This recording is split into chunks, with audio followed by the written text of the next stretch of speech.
നമസ്കാരം, എൻ്റെ പേര് രനീഷ്. ഞാൻ എഫാർട്ടസിൻ്റെ കോ-ഫൗണ്ടറാണ്. നമ്മൾ ഇന്ന് നിൽക്കുന്നത് തലശ്ശേരി തോട്ടുമലുള്ള ഒരു വർക്ക് സൈറ്റിലാണ്. ഈ വർക്ക് സൈറ്റിൻ്റെ പ്രത്യേകത എന്ന് വെച്ച് കഴിഞ്ഞാൽ ഇത് എൻ്റെ ബ്രദറിൻ്റെ കൂടി ഒരു സൈറ്റാണ്. ഓക്കെ, നമുക്കിതിൻ്റെ കൂടുതൽ വിശദാംശങ്ങളിലേക്ക് കടക്കാം.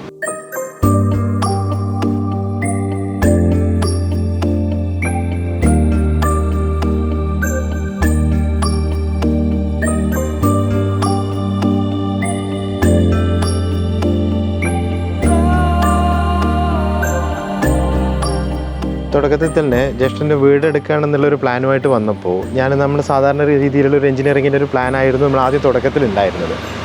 പക്ഷേങ്കിൽ അത് വേറൊരു യാത്രയ്ക്കിടയിൽ ഞാനും നമ്മുടെ കോ-ഫൗണ്ടറായ ഫാരിസും നമ്മുടെ ഒരു യാത്രയ്ക്കിടയിലാണ് നമ്മൾ ചർച്ച നടത്തുന്നത്. ഈ വീടിൻ്റെ പ്ലാനിങ്ങിനെ പറ്റിയിട്ട് ചർച്ച നടത്തിയപ്പോഴായിരുന്നു ഫാരിസായിരുന്നു ചോദിച്ചത്, എന്താണ് പുള്ളിക്കാരൻ്റെ ഒരു ആംബിഷൻ, അല്ലെങ്കിൽ പുള്ളിക്കാരൻ്റെ ടേസ്റ്റ് എന്നുള്ളതായിരുന്നു അവർക്ക് അറിയേണ്ടത്.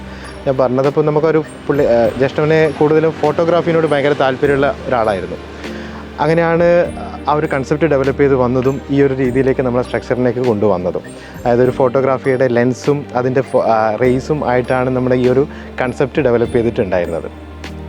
അതായിരുന്നു ബേസിക്കലി ഒരു സ്ട്രക്ചറിൻ്റെ രീതിയിലേക്ക് വന്നിട്ടുണ്ടായിരുന്നത്. അപ്പോൾ ആ സമയത്ത് നമുക്ക് അതോറിറ്റിയായിട്ട് ബന്ധപ്പെട്ടുള്ള കുറേ വിഷയങ്ങളും കാര്യങ്ങളൊക്കെ ഉണ്ടായി, കുറേ കൺസേൺസും കാര്യങ്ങളൊക്കെ ഉണ്ടായിരുന്നു. അതൊക്കെ ഓവർകം ചെയ്തിട്ടാണ് നമ്മൾ ഈ ഒരു ഘട്ടത്തിലേക്ക് എത്തിയിട്ടുള്ളതും. എല്ലാവരെയും പോലെ ബ്രദറിനും ഉണ്ടായിരുന്നൊരു കൺസേൺ ഒരു ബഡ്ജറ്റ് തന്നെയായിരുന്നു. 35 lakhs ഉള്ളിൽ മൊത്തമായിട്ട് കംപ്ലീറ്റ് ചെയ്ത് കൊടുക്കുക എന്നുള്ളതായിരുന്നു നമ്മുടെ ഒരു ഉത്തരവാദിത്തം ഉണ്ടായിരുന്നത്. അതുകൊണ്ട് തന്നെ നമ്മൾ ആർക്കിടെക്ചറിലേക്ക് വന്നപ്പോൾ മൊത്തം 1800 square feet ലിമിറ്റ് ചെയ്യാൻ വേണ്ടിയിട്ടായിരുന്നു ഞാനും നമ്മളെ സീനിയർ ആർക്കിടെക്റ്റായ ഫാരിസിന് കൊടുത്തിട്ടുണ്ടായിരുന്ന ഒരു ഇൻസ്ട്രക്ഷൻ ഉണ്ടായിരുന്നത്.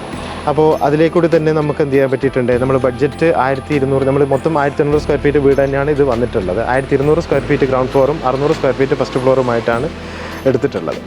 1200 square feet നോർമലി നമ്മൾ ചെയ്യുന്ന ഒരു കൺസ്ട്രക്ഷൻ രീതിയിലാണെങ്കിൽ ഒരു ഓൾമോസ്റ്റ് 3 lakhs വരെ ബഡ്ജറ്റ് വരേണ്ടതാണ്. പക്ഷേ നമുക്ക് ഇവിടെ ചെയ്യാൻ വേണ്ടിയിട്ട് ഓൾമോസ്റ്റ് 1.5 lakhs മാത്രമേ നമുക്ക് എക്സ്പെൻസ് വന്നിട്ടുള്ളൂ. അതുപോലെ ഗ്രൗണ്ട് ഫ്ലോർ ചെയ്യാൻ വേണ്ടിയിട്ടും നമുക്ക് 4.5 lakhs അടുത്താണ് നമുക്ക് ബഡ്ജറ്റ് ആയിട്ടുള്ളത്. ഈ ഒരു ബഡ്ജറ്റ് തന്നെ നമുക്ക് നോർമലി ചെയ്യുന്ന വീടുകളുടെ കണിയും ഒരു 2 to 3 lakhs വരെ കുറയ്ക്കാൻ പറ്റിയിട്ടുണ്ട്. നമ്മുടെ എഫാർട്ടസിൻ്റെ ലക്ഷ്യം എന്ന് വിചാരിച്ചു കഴിഞ്ഞാൽ ക്വാളിറ്റിയിലോ ഡ്രീമിലോ യാതൊരു കോംപ്രമൈസും ചെയ്യാതെ ബഡ്ജറ്റ് ഫ്രണ്ട്ലി ആയിട്ട് വീടുകൾ നിർമ്മിച്ച് കൊടുക്കുക എന്നുള്ളതാണ്.